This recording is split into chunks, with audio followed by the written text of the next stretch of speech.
What a headshot!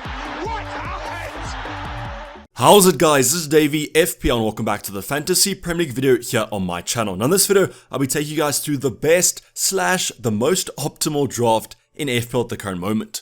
So if you guys want to see my first initial draft, the very personal draft, my own selections, you guys can go see the video I released a few days ago, but I'll leave a link in the description below. But this video is not going to be subjective, it's going to be objective. I've taken the opinion out of the first draft, and it's going to be a little bit more mathematically intensive.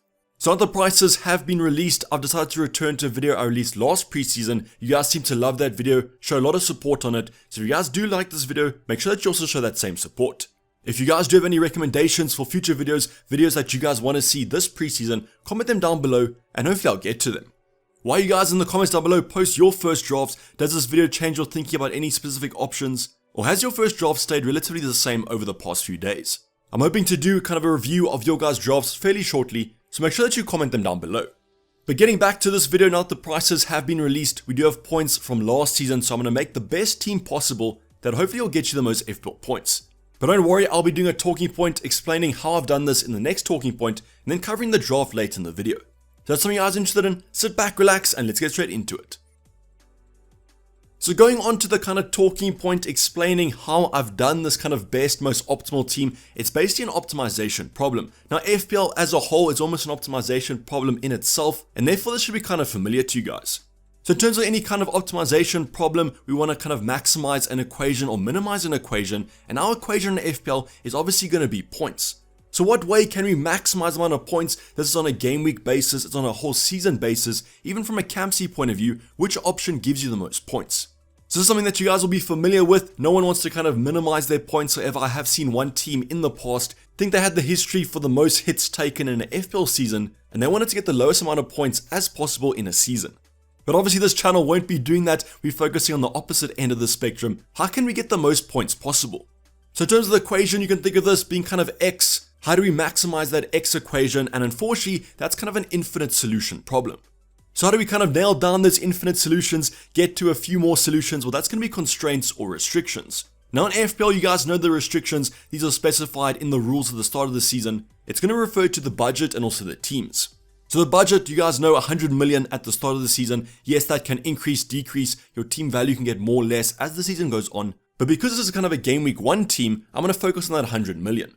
Then in terms of the team's constraint, you guys know you can only pick a maximum of 3 players per team unless you picked Mason Mount at the start of the season because he was still listed as a Chelsea player.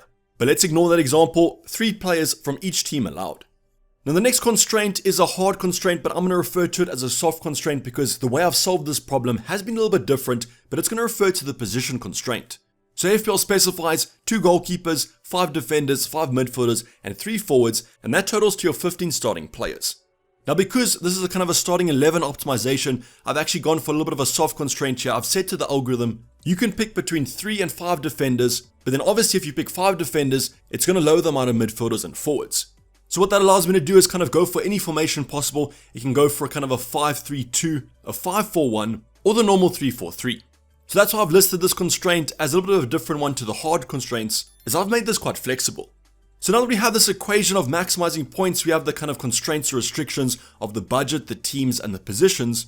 The final thing to do is plug in the data. So what data have we used for our algorithm? It's going to be the points plus the prices, or theoretically, which players.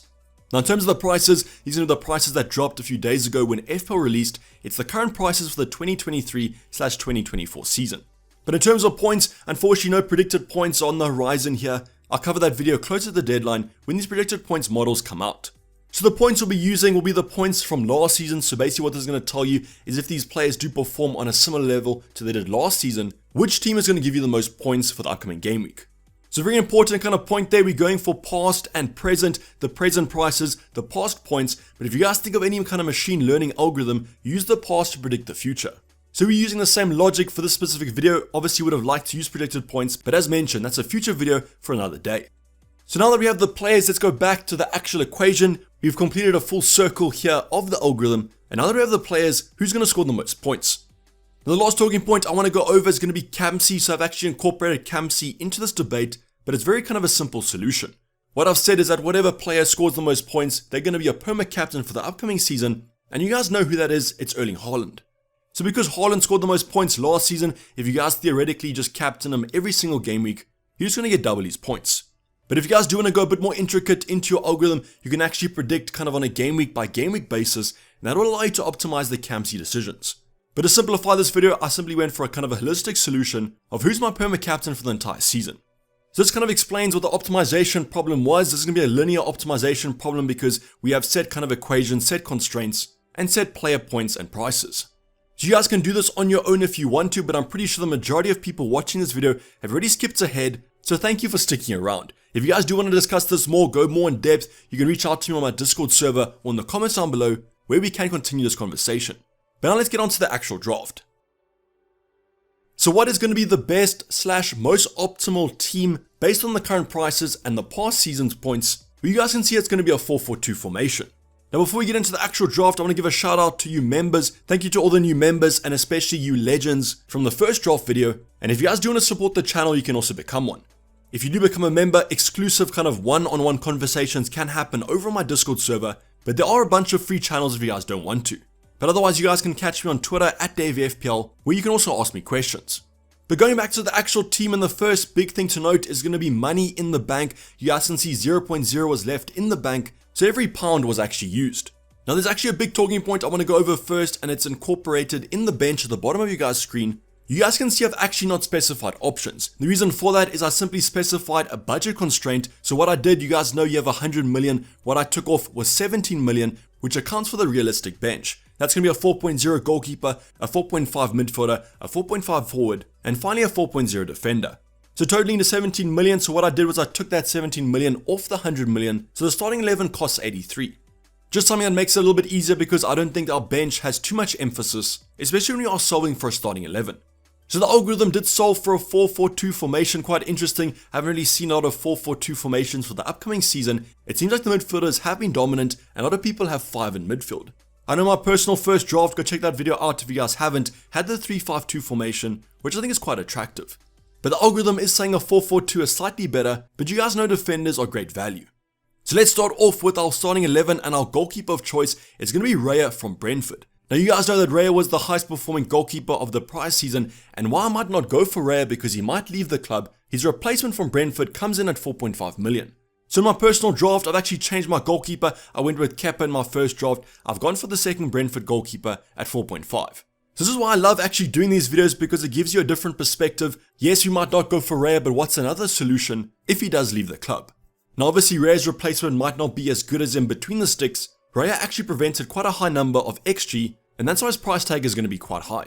So let's say that Brentford do continue on this good form of things. Raya leaves the club at 4.5 million. Their replacement goalkeeper is an absolute steal. Let's go on to that back four though, and the first player is going to be no surprises there. The highest performing defender of the season, it's Kieran Trippier at an inflated price of 6.5 million. So I've literally seen Trippier in no one's drafts over on Twitter, which is quite surprising to me, but I think it's because of that bad run of fixtures that Newcastle have at the start of the season. But the one thing I want you guys to note is that Newcastle generally raise the game against the better teams, so are those harder fixtures actually bad for Kieran Trippier? I think because of his inflated price point, 6.5 million, if he continues the form of last season, that's relatively cheap, but will he actually do it this season? Now I have seen people kind of say that Kieran Trippier has that European football, but just remember that those games only start in a few game weeks time, and therefore Kieran Trippier should start the majority of games at the start of the season. So if you guys do follow this algorithm, Kieran Trippier could be a pick to go for, but as I've said, his ownership is pretty low amongst the FPL community. Next up, we're going to kind of match Raya with the colleague. It's going to be Ben Mee at 5.0 million. And if Brentford continues this defensive form of last season, their defenders could be absolute steals. Now, why I might not go for Ben Mee, I might go for kind of a Rico Henry at a cheaper price point. He is still a fine option at 5.0 million. Now, I'm going to bring in another defender to kind of complete our double ups in the defensive department. It's going to be Fabian Schär at 5.0 million as well. So as you guys can see, 2 Newcastle defenders, 2 Brentford defenders, and I've seen basically no one's drafts contain these 2 defenses. So yes, most of us do have a Botman, but he's going to be on our bench most game weeks. 4.5 million, you could get Fabian Schär with an increased attacking threat for 0.5 more. But probably won't recommend going for Fabian Schär when you can get Botman, even though he does get forward quite a lot more. But yet another interesting talking point why I love doing these videos, because it opens your eyes to other scenarios. Brentford and Newcastle, should we be paying more attention to those defenses? Now the final defender is going to go quite cheap. It's going to be Tyrone Mings at 4.5 million. Might be the better 4.5 than a Botman if you guys do want to go there, as Aston Villa look pretty good under Emery. You guys know that Tyrone Mings carries a lot of attacking threat off those set pieces as well, so 4.5 could be quite a good price point to get him at. The one thing I will note is that I know that Diego Carlos has been injured for the majority of last season, so him coming back from injury might kind of jeopardize Tyrone Mings' place, but I do think he should still start. So to wrap up our kind of defensive department, quite interesting insights here: the Newcastle defense, the Brentford defense, and then we have a cheap Aston Villa defender. Now going into midfield department, and the insights are going to continue. A lot can kind of come from the first option, Odegaard at 8.5 million. Haven't seen him in too many people's drafts. Now you guys will know that Odegaard was the highest performing player in terms of the midfield department last season, and I've accounted for that by going from left to right in terms of the most points to the least points. So going back to the defense, Trippier was the highest scoring defender, then Ben Mee, Fabian Schär and Tyrone Mings. So going back to midfield department, we've got Odegaard at 8.5 million. Going for him or Saka is quite a tough debate to go for, so let's just go for both of them. So yes, the algorithm does pick the double up of these two kind of Arsenal mids, which shows that the price points still haven't affected their performance.